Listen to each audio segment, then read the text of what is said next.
श्री स्वामी समर्थ जय जय स्वामी समर्थ स्वामींचं नाव घेऊन मी आजच्या ह्या नवीन व्हिडिओला सुरुवात करते। यंदा 8 नोव्हेंबर म्हणजेच शनिवारी आहे कार्तिक संकष्टी चतुर्थी।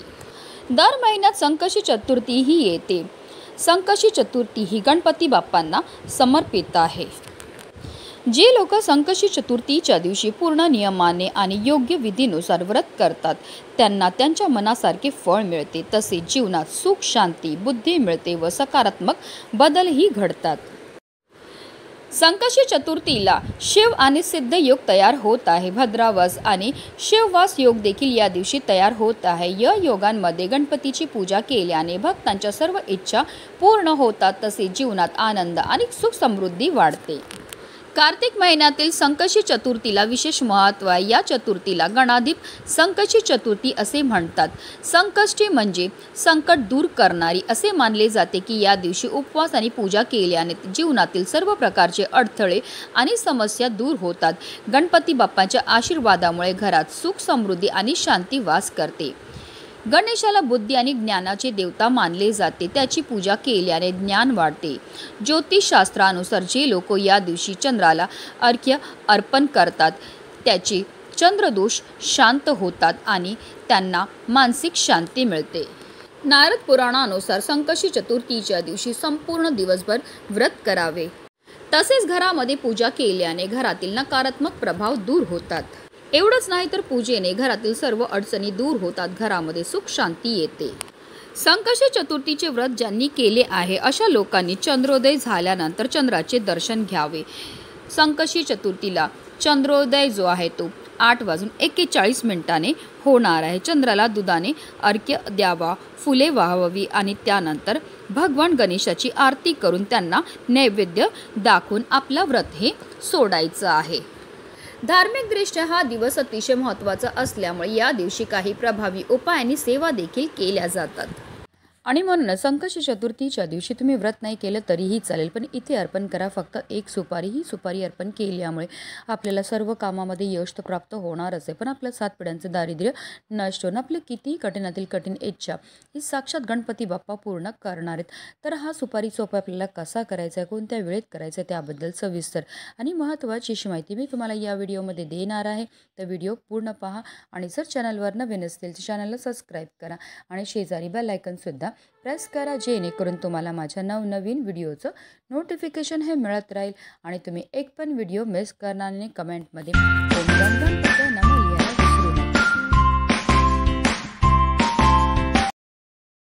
प्रथम देवघरामध्ये दिवा हा प्रज्वलित करून घ्यायचा आहे, कारण कोणतीही सेवा किंवा कोणताही उपाय जर आपण अग्नीच्या साक्षीने केला तर त्यामध्ये आपल्याला निश्चितच सफलताही प्राप्त होत असते। आपल्याला संकष्टी चतुर्थीचे व्रत करण्याचे संकल्प हे करून घ्यायचा आहे। त्यानंतर आपल्याला सूर्यदेवांना जल हे अर्पण करायचे। जल अर्पण करताना ओम सूर्यदेवाय नमः, ओम आदित्याय नमः या मंत्राचा जप हा करायचा आहे। त्यानंतर आपल्याला विधिवत गणपती बाप्पांची पूजा ही करून घ्यायची आहे।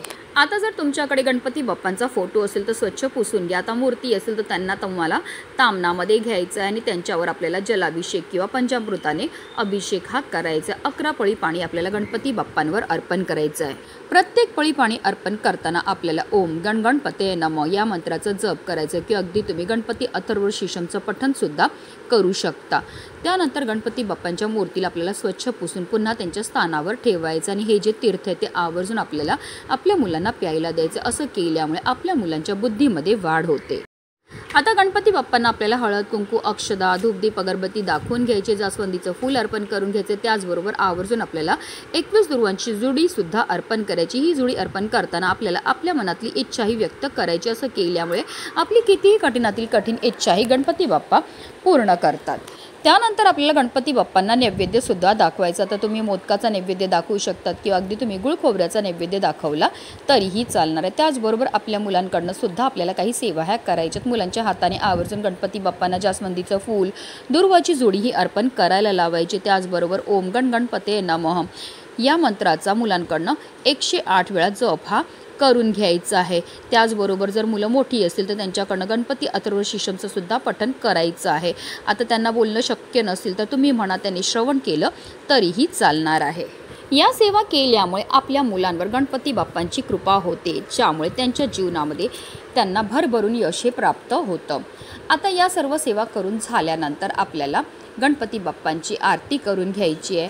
संध्याकाळी चंद्र उदय झाल्यानंतरच आपल्याला चंद्राला जल अर्पण करायचं आहे किंवा तुम्ही दूध अर्पण करू शकतात. चंद्रदेवांना फुलं अर्पण करायची, त्यांची आरती करून घ्यायची आहे आणि त्यानंतर गणपती बाप्पांची पूजा करायची आणि मगच आपल्याला व्रत हे सोडायचं. अशा रीतीने आपल्याला पूजा ही करायची आहे. आता हा उपाय आपल्याला कधी करायचा, तर हा उपाय आपण आज सकाळपासून संध्याकाळपर्यंत कधीही करू शकता. हिंदू धर्मात पूजेच्या वेळी सुपारीला विशेष महत्त्व आहे. पानासोबत सुपारी देखील पूजेत ठेवली जाते. गणेशाला सुपारी प्रिय आहे आणि जेव्हा पूजा केली जाते तेव्हा प्रथम उपासक गणेश आणि गौरीचे प्रतीक सुपारीच्या रूपात वापरतात. भगवान विष्णू आणि देवी लक्ष्मीच्या पूजेमध्येही सुपारी वापर केला जातो. सुपारी संबंधित असे काही उपाय आहेत जे केल्याने धनात वाढ होते, त्यासोबतच सुख समृद्धी वाढते. हे उपाय आपल्याला व्यवसाय आणि करिअरमध्ये सुद्धा उपयुक्त ठरतात. हा उपाय करण्याकरता आपल्याला एक सुपारीही लागणार आहे, पण ही सुपारी नवीनच असावी. अगोदर पूजेमध्ये वापरलेली सुपारी आपल्याला घेता येणार नाही. हा संपूर्ण उपाय आपण देवघरासमोर बसूनच करणार आहेत. हा उपाय करण्याकरता आपल्याला एक तामण घ्यायचं, तामणामध्ये या सुपारीला ठेवायचं आणि सुपारीवर आपल्याला 11 पळी पाणी अर्पण करायचं. प्रत्येक पळी पाणी अर्पण करताना आपल्याला ओम गणगणपते नमः या मंत्राचा जप हा करायचा आहे. त्यानंतर या सुपारीला स्वच्छ पुसून घ्यायचं आहे. त्याचबरोबर आपल्याला एक लाल रंगाचा कपडा सुद्धा लागणार आहे. तर हा लाल रंगाचा कपडा जो आहे तो आपल्याला आपल्या देवघरामध्ये असणाऱ्या गणपती बाप्पांसमोर ठेवून घ्यायचा आहे.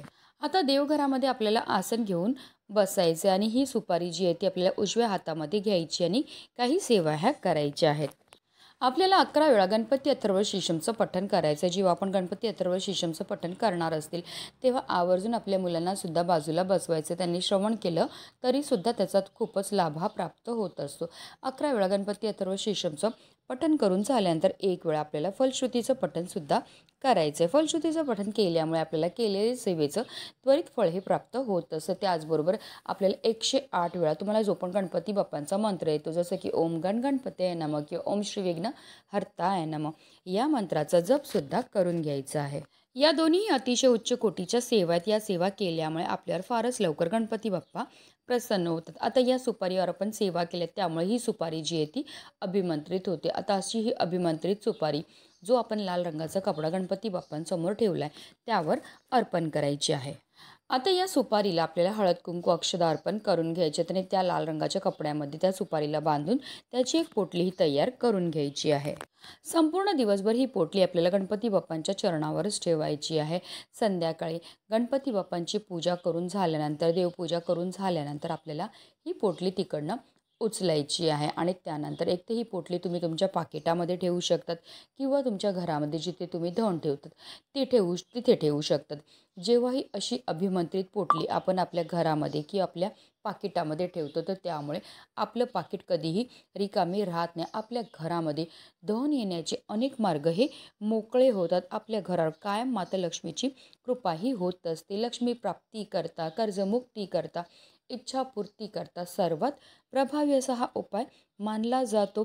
कारण संकष्टी चतुर्थीच्या दिवशी जे पण आपण उपाय करतो ते नेहमी आपल्याला अतिशीघ्र फळ हे प्राप्त करून देत असतात. फक्त कोणताही उपाय किंवा कोणतीही सेवा करताना पूर्ण श्रद्धेने करा, तरच तुम्हाला त्याचं सुफळ हे प्राप्त होणार आहे. म्हणूनच व्हिडिओ जास्तीत जास्त लोकांपर्यंत शेअर करा.